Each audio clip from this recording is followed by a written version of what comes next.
पहले बात करते हैं महाराष्ट्र की, जहां की सियासी पिक्चर में ट्विस्ट खत्म होने का नाम नहीं ले रहा है।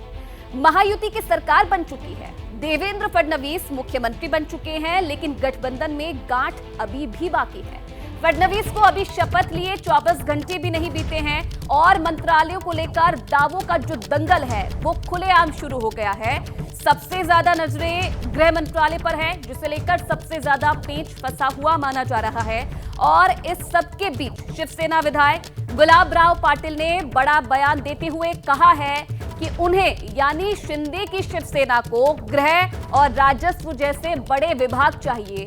इतना ही नहीं, वो अजीत पवार पर भी बरसे। कहा, अजीत पवार के आने से महायुति को नुकसान पहुंचा है,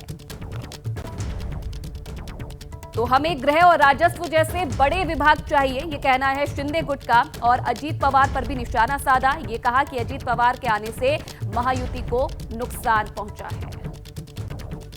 एक बयान था कि अजीत पवार की पार्टी अगर नहीं होती महायुति में तो हमारी ज़्यादा सीटें आती थी। तो क्या एकनाथ शिंदे जी का सीएम होने का सपना था वो अजीत पवार की वजह से टूट गया?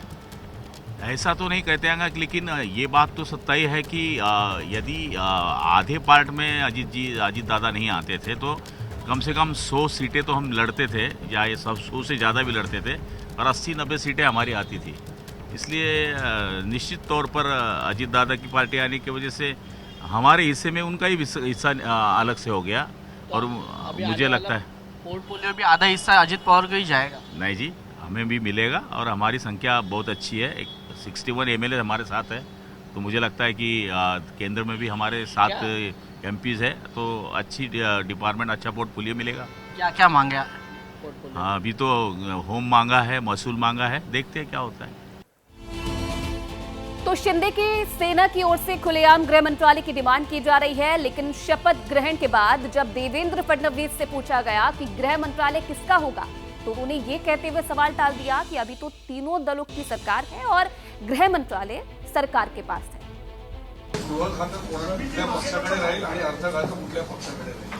आता आम्ही तिघं मिळून ठरवू, आम्ही आता तिघं मिळून सरकार आहोत, त्यामुळे सरकारकडे राहील आणि सरकार चालवेल।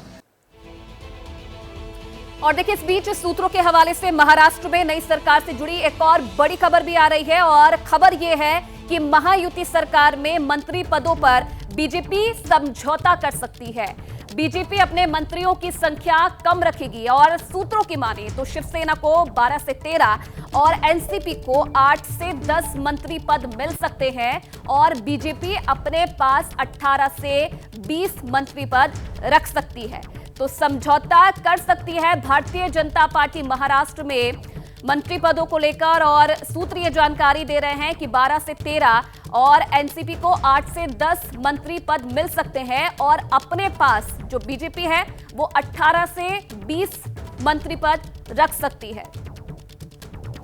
तो शिंदे गुट को 12 से 13 मंत्री पद मिल सकते हैं। मंत्री पदों को लेकर जो खींचतान है वो लगातार जारी है, नाराजगी सामने आ रही है, और शिंदे गुट चाह रहा है कि उन्हें ज्यादा से ज्यादा जो मंत्री पद हैं वो मिले। तो सीटों को लेकर बंटवारा किस तरीके से होगा ये तो देखने वाली बात है, लेकिन मुख्यमंत्री देवेंद्र फडणवीस का कहना है कि मंत्रालय के बंटवारे का काम लगभग पूरा हो गया है। बीजेपी और दोनों सहयोगी दल मिलकर जल्द ही इस पर आखिरी फैसला लेंगे। विभाग के बंटवारे में पुराने मंत्रियों के कामकाज का भी मूल्यांकन हो रहा है। कौन सा मंत्रालय किसके पास रहेगा ये अंतिम चरण में है, उसका निर्णय तीनों मिलकर करेंगे। यूनिलैटरली उसकी घोषणा मैं नहीं कर सकता। जो दोनों साथी है, एकनाथ शिंदे जी ने भी और दादा ने भी, हम तीनों ने बैठकर ये तय किया है कि हम मूल्यांकन करेंगे, पुराने मंत्रियों के कामों का मूल्यांकन होगा, उसके आधार पर आगे का निर्णय होगा। और कई बार क्या होता है, देखिए, जब मंत्रिमंडल बनता है तो रीजनल बैलेंसेस होते हैं, अलग अलग प्रकार के समाजों का प्रतिनिधित्व होता है, तो इसलिए मुझे ऐसा लगता है कि कुछ निर्णय ये देखकर भी हम लोग करेंगे कि भाई पिछले बार उन्होंने कैसा काम किया है। कई बार ये होता है कि किसी ने अच्छा काम भी किया होता है, लेकिन रीजनल बैलेंस में क्योंकि 3 लोगों को मंत्री पद बांटने हैं तो आगे पीछे होता है।